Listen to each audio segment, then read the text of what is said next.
All right, welcome back. I'm your host, Michael Stamatinos, the Advancing Healthcare Innovation Show. And if you're new to us, we're super excited to have you here. We also happen to be crazy passionate about healthcare innovation and adoption. And if this is your first time tuning in, let me tell you just a little bit about what we do here. So we're a healthcare innovation company. We're focused on bringing stories of innovation within healthcare to life. And our aim is actually highlighting real people that are truly innovating within our space. And we give them a platform to share their stories with the world. And we've got an incredibly action-packed year planned with a bunch of new content and interviews that are planned, and I can't wait for you to hear them. In addition, we have a whole bunch of other archived library of other interviews that we've done. And so wherever you are, wherever you're consuming this content, hit subscribe right now, and that content comes to you. So I'm really, really delighted today to kind of bring guests up. We've got Michael Krasman, the CEO and co-founder of UrbanBound, and then also Jeff Ellman, who's also the president and co-founder of UrbanBound. Gentlemen, welcome to the show. Thanks for having us. Great to be here. Thank you. Yeah. So it appears that you guys really like each other because you've started a number of different companies together. Maybe before we kind of dig into UrbanBound, perhaps maybe peer into what's happened historically, your guys' history, how you guys connected with each other, and then we can kind of dig into what you're doing now and how that all works out. So, Want to start us off? Sure. Yeah, so you're correct. We do like each other. We started 5 companies together. First company we started when we were 22 years old back in Michigan. Prior to that, Michael actually had a company that was very successful where I hired him as a consultant when he was 21 to come in and help me scale my company. The first company we had together was actually HR consulting and recruiting, where we helped small to medium-sized companies who didn't have large HR departments hire up-and-coming talent. So we usually went to college campuses throughout the United States, interviewed thousands of people, found the top 10% that we thought would be a great fit, and then placed them in jobs. I was looking to scale that company. I was at Michigan State University, and we wanted to scale it to other Big Ten schools and beyond. And Michael had a company that had already scaled to over 100. How many campuses were you at? About 160 campuses, 6,500 people working for us. So yeah, had scaled it up a bit. Yeah, so he had a lot of great experience with that. But being in HR consulting and recruiting, we saw a trend at that time. There was unfortunately a brain drain happening in the state of Michigan where people were leaving Michigan and going elsewhere. Most of them were going to actually Chicago. So we moved our company to Chicago and realized that when people were moving to Chicago, they needed more than just a job. They need to find a place to live. And they also want to meet new people and develop that career network. So we started a real estate company called Home Scout Realty that we sold to Coldwell Banker about 5 or 6 years ago.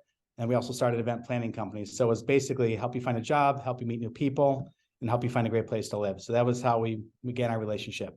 Yeah. And then through that experience of those companies, we really came across 2 different opportunities in this kind of cross section of HR and technology. One is basically that a lot of people that are in charge of making hiring decisions didn't have the skills or the training to really do a great job evaluating who they should hire based on that person's behavioral characteristics and backgrounds. And so we built initially a very kind of manual-based approach to helping people know what questions to ask in interviews, what to evaluate, what to be looking for in answers that they're hearing. And we ultimately turned that into a SaaS product called Hireology, which has evolved quite a bit over the last 10 years. It's a much more full, kind of full suite of tools, including applicant tracking software, relationship management software, onboarding tools, payroll, et cetera, all integrated in one platform. But the core of it was this problem that we saw, which is that we were placing candidates with companies, and yet those companies weren't doing that great of a job really determining who they should hire. So we could try to help them there. And then we also saw the opportunity that ultimately turned into UrbanBound, which is, of course, what we're going to be talking more about today. And that when a job offer was being made to somebody and that person had to move for the job, most companies were dropping the ball all at the same point in time, which is they basically said, here's some money. Good luck with your move. We'll see you when you get here. And they kind of hope that that person had a successful relocation experience and that they would show up day one ready to go without a bunch of other distractions. And we felt there must be a better way to solve that problem. There must be a better way to support somebody who's taking this job and making the decision to move themselves and possibly their family, for that opportunity. And that led us to healthcare, because in healthcare, what we're finding is that it's taking, for example, on the physician side, it's taking 9 months, 12 months. So 15, 16 months to find a great candidate. And then that candidate needs to relocate themselves and their family to a new area. And there's no support because relocation, unfortunately, in healthcare, there's this trend where it's being treated as compensation. And here's $15,000. Good luck with your move. We'll see you then. So our goal was to look at really healthcare and say, okay, how do we improve the experience? How do we make these job offers more attractive and make it simple to say, yes, I'm willing to relocate for this job. So we built software that streamlines the entire relocation experience. It's very easy to administer from the HR standpoint, but for the relocating employee, it's basically, here's your plan. Here's the best suppliers that are specialized in healthcare relocation. Book these suppliers against your managed budget, and the rest is history. So moving should be a lot easier than it is today within the healthcare world. So what healthcare, as much as people want to talk about healthcare as innovative, I mean, this happens to be sort of a niched problem. What are you up against? I mean, are people just handing out a slip of paper saying, hey, these are the movers that we've contracted out with? I mean, what is good enough? And how aware are hospitals of this issue? They know workforce is an issue, whether it be mid-level nurses, practitioners, and physicians. They know workforce is hard to come by. Where do they rank this particular issue in terms of that workforce? Extremely high. So it's becoming a key priority as a company looks or an organization looks at their hiring strategy. That relocation has to be a key component of that hiring strategy. I think a good example is if you were to look at like Mayo Clinic's career page or their benefits page, you'll notice that all over that page, it talks about relocation because they've learned, it's like most healthcare organizations have learned that talent is typically not in their own backyard. Therefore, you need to relocate them. What we're up against is the status quo. Probably 95% of healthcare organizations, if you were to ask them, do you view relocation as a benefit or do you view it as compensation? They'll say they view it as a benefit. Yet they treat it as compensation because the majority of relocations happening today are being given a reimbursement of up to X number of dollars or a lump sum of money. The challenge with that is you get it in your first or second paycheck. So imagine having to front $25,000 to move. And in the world we're living in today with all the supply chain challenges, how do you even pick the right supplier to spend your money with? And it's just a logistical nightmare that's getting worse by the day. And healthcare organizations are realizing that now and they're looking to solve it. And as far as the resources and the content, like you were describing, Michael, they're giving them a document saying, these are some moving companies we've worked with, or these are some real estate agents that we've worked with or in the past. You might, give them a call. And the reality is, A, they may or may not be able to, deliver the goods, so to speak. But also any questions that, that employee, that provider has, it's often going right back to the recruiter because that's their main point of contact with the healthcare organization in the first place, and takes them off of doing what they want to be doing, which is filling all the remaining open seats that are perpetually there. So it really isn't like Jeff said, it's really not offering a true benefit. It's treating relocation as compensation, which is, we know, basically the worst way to do it. So the least effective way to do it, say.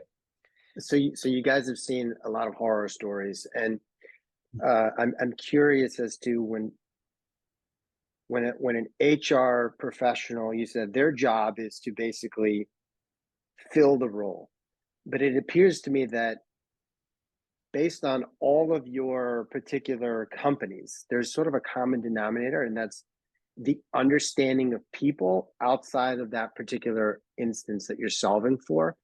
And in this particular instance, it sounds like what you guys are doing is you're indoctrinating someone at that initial onset. What have you found in terms of when you've deployed the solution?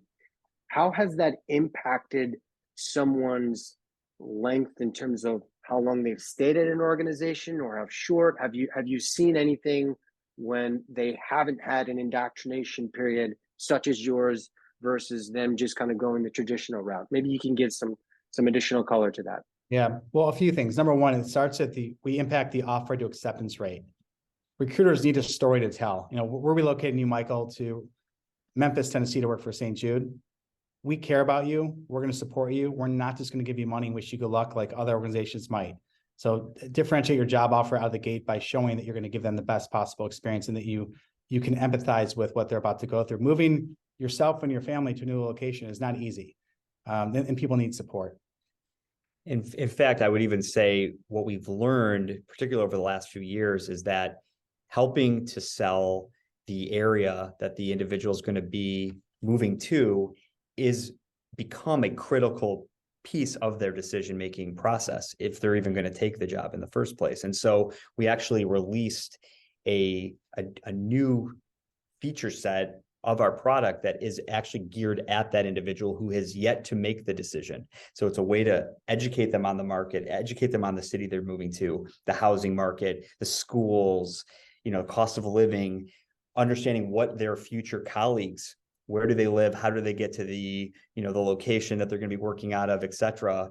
All this information that anyone would want to know as they're making that decision to even move forward with that job. And so it really does, to Jeff's point, help that organization fill those seats, because it gives us so much more confidence that if I take this opportunity with XYZ organization, I know we're going to have a great setup for myself and my family. And that goes back to the question, it's workforce attraction, but it's also workforce retention. Because if I make the right decisions, and my kids go to the right school or the right daycare, I live in the right neighborhood, I meet the right people, I'm going to probably stay. Because if I love where I live and I love my job, that's the key to retention. I may love my job, but if I'm living in a horrible area, my kids are not happy in school, there's a high likelihood that I'm not going to last that long. So how do we get that information to someone early on and to inform them to make the right decisions? And that's what our software can do and will do. I mean, what about some stories that have come up as a result of you guys deploying the solution? Are there any initial instances that come to mind that are worth noting, obviously to the degree that you're able to share? Sure.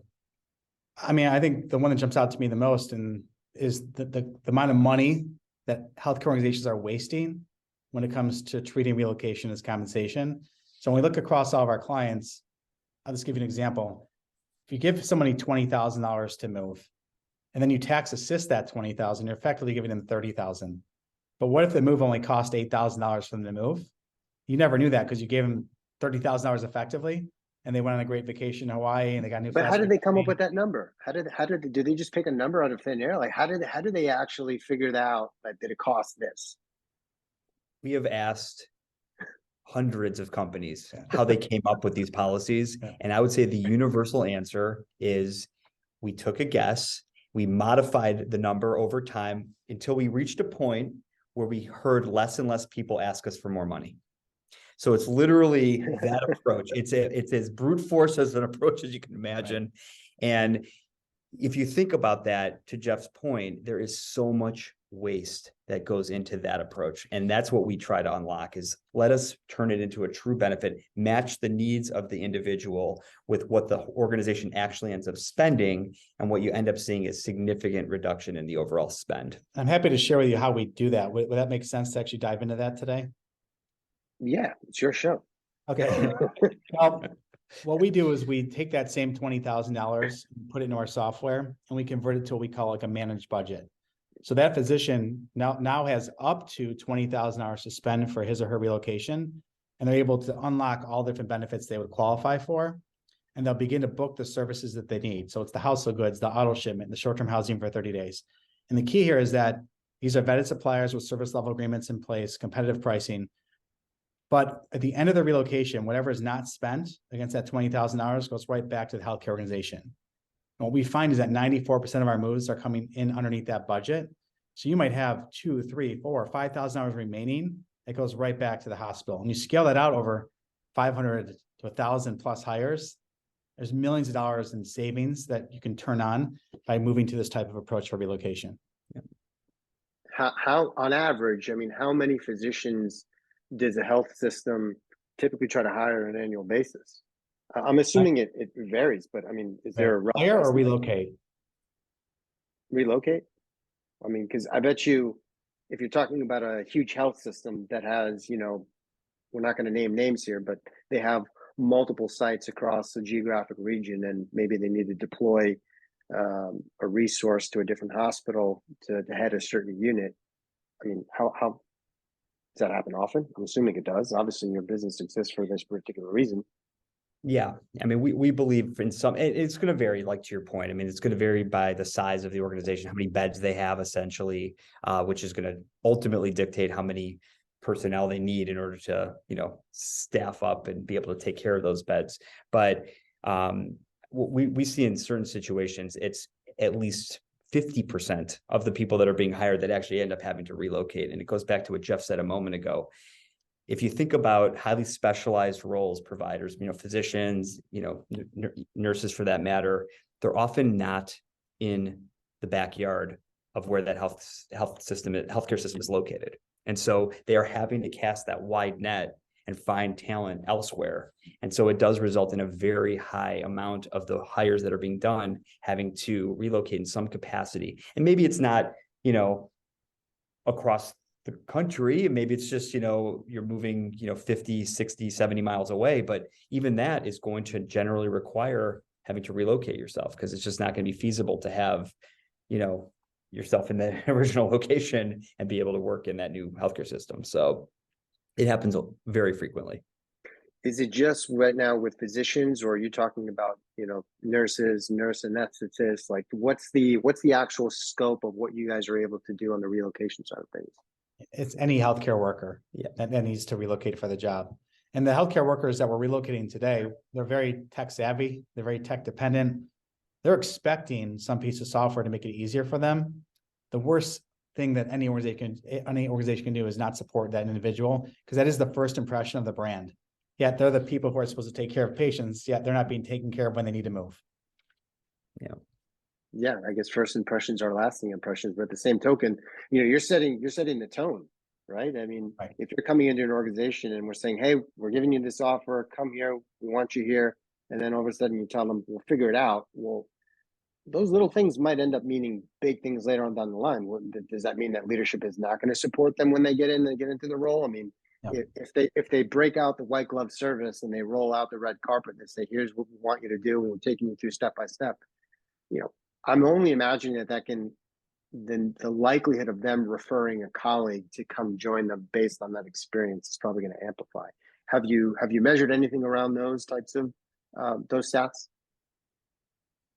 I wouldn't say we have hard stats on it. I mean, anecdotally speaking, yes. I mean, at the end of the day, employers, whether you're in healthcare or any other industry for that matter, there is that career brand, and there are, of course, public domains where people are going and they're sharing their experiences with various employers, the Glassdoors of the world, for example. And so, to Jeff's point, when you can demonstrate that you have thought through the personal ramifications of you coming to join our organization, and that we are being thoughtful and caring about that and providing you with a truly rich benefit that takes care of a lot of this angst that you have in your own life to make this, it reflects very positively on the organization as a whole, and undoubtedly has ripple effects that go beyond just that one hire, and helps with that next, the next person you're trying to convince to say yes versus, going somewhere else. Something that surprised us the most too, when we came into the healthcare space, was that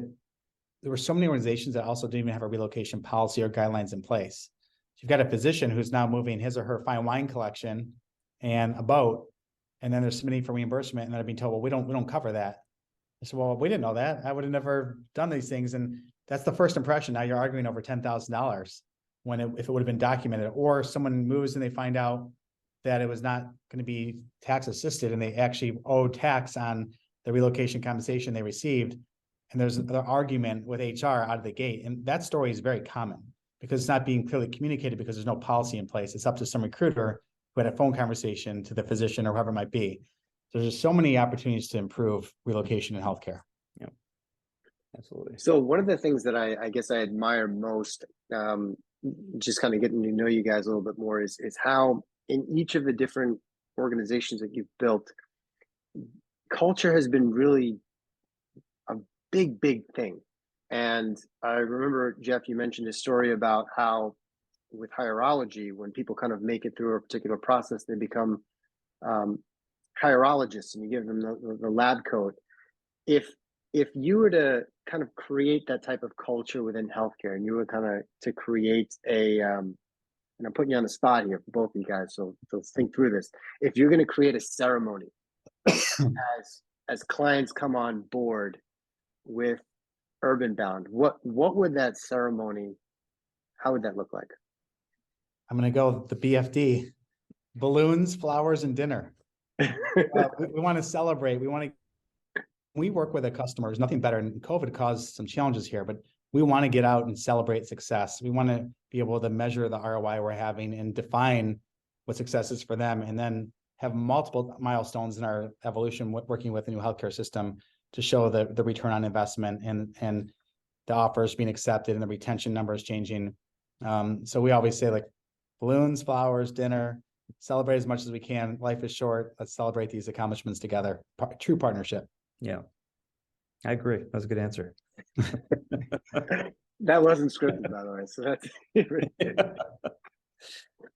you know, one of the other things that I kind of come to think about when you guys talk about culture is, I think what you guys are doing is you're sort of enabling healthy culture in a sense, you know, from the get-go, sort of that foundational healthy culture. How do you think your customers, your existing customers, peg you? How do they describe you to their peers? What, you know, when they're at parties and they're sharing stuff, like, what do they say? What do they say about you guys?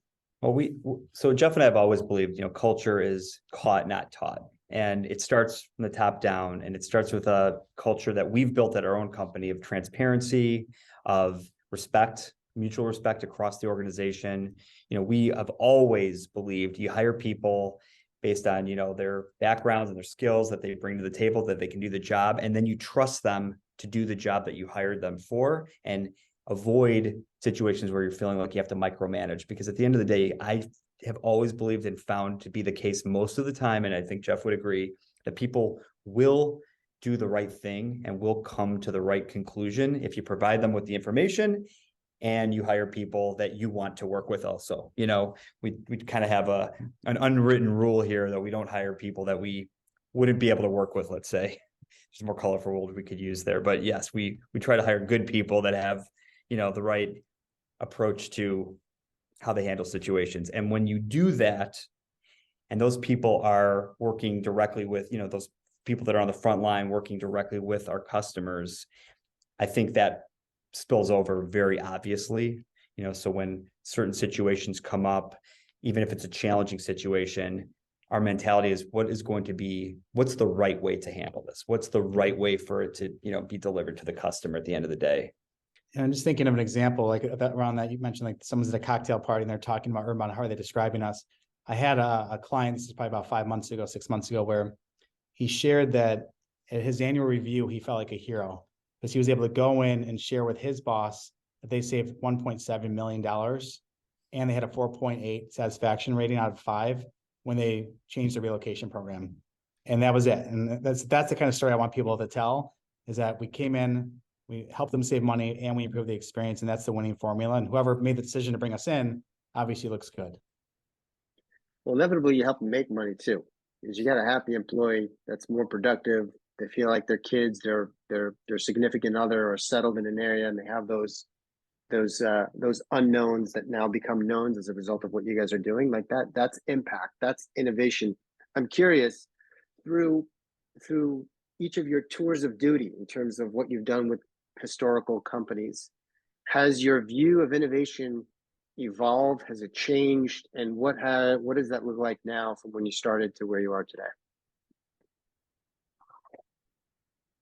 Yeah, I think, you know, I get from a lessons learned perspective, I guess, you know, I think in the earliest businesses that we were, you know, in together, maybe there was more of a fear early on, you know. And I'm thinking about even my first company, which again, I was 19 years old, you know, it's the .com era, late 90s. And there was that fear factor of, you know, failure and making a mistake. And, you know, what does that mean to our investors? And what does that mean to our customers?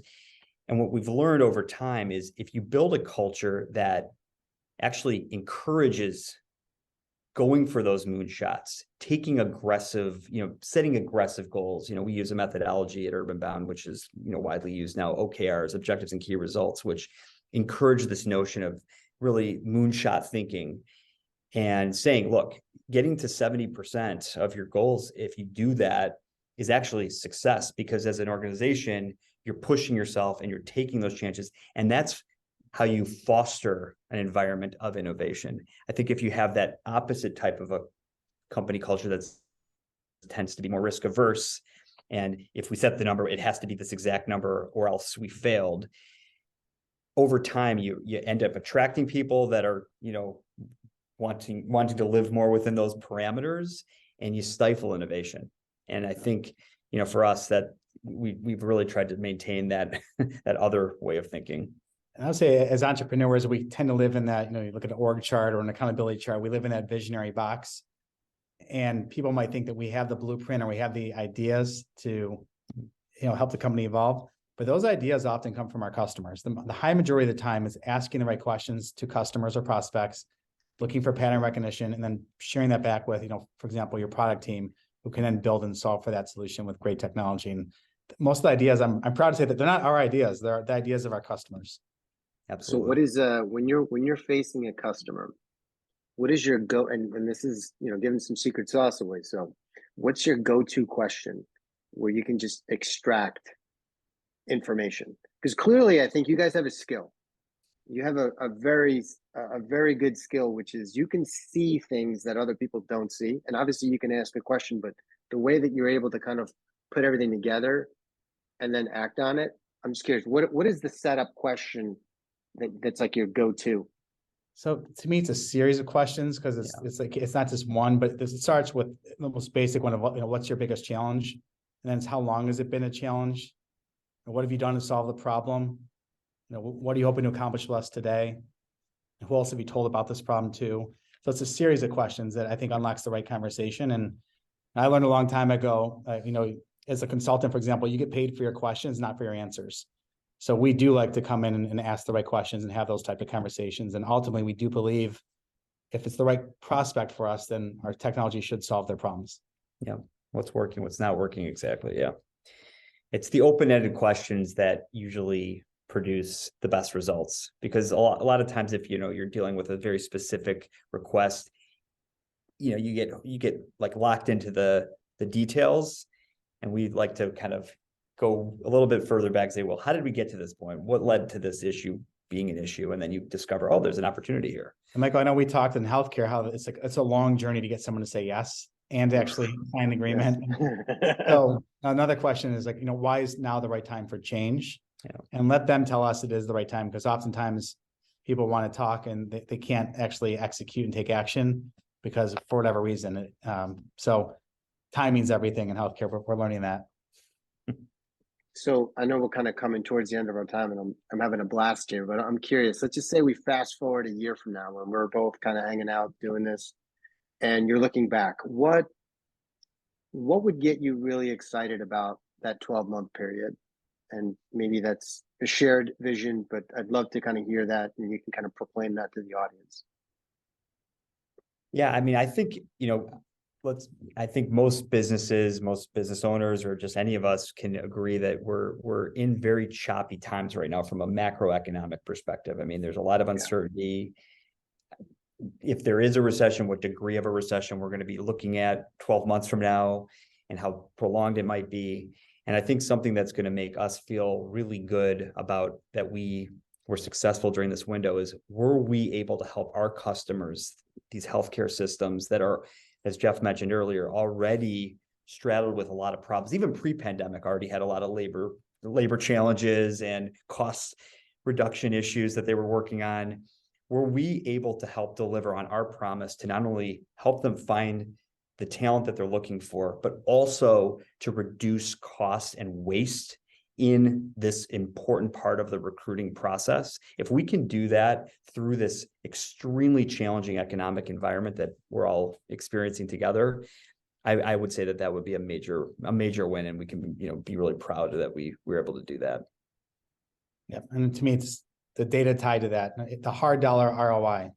Is there a 3x, 4x, 5x return on working with us? Are the satisfaction scores meeting your goals by partnering with us? And the data will tell the story. And when we look back 1 year from now, if we see that the data is aligning with our goals and their goals, then that's a huge win, and that's what we expect. Yeah.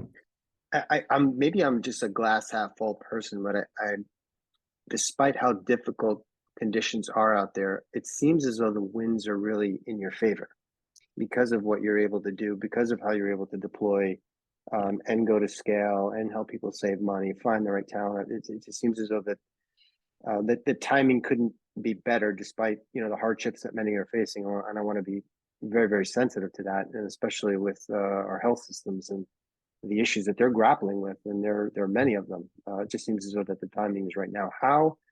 How can folks continue to follow your work?